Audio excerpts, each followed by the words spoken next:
frame projection screen installation guidance. Installation accessories include inner frame corner braces, outer frame corner braces, springs, pull hook, screws. Outer horizontal frames, outer vertical frames, inner horizontal frames, inner vertical frames, screen surface.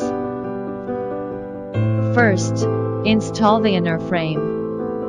Place the corner braces into the four corners of the inner frame. Attention to the up and down side of the corner braces. Tighten the screws of the four corners. Attention to the screws position.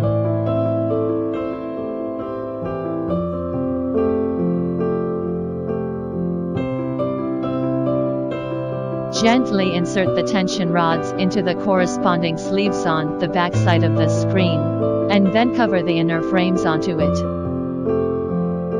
Tips: it is better to connect the springs to the frame by two people. Start from the middle springs by using the pull hook tool.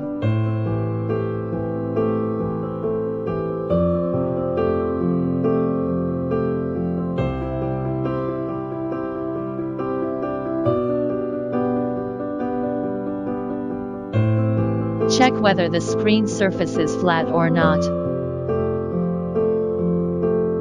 Fasten the inner frame and outer frame together. When you hear a click, the frames are tightly fastened. Use the outer frame corner braces to assemble the outer frame. Insert the corner braces into the ends of the vertical frames, and then insert the vertical frames into the outer horizontal frames at the same time. At last, tighten the hex screws. Installation finished.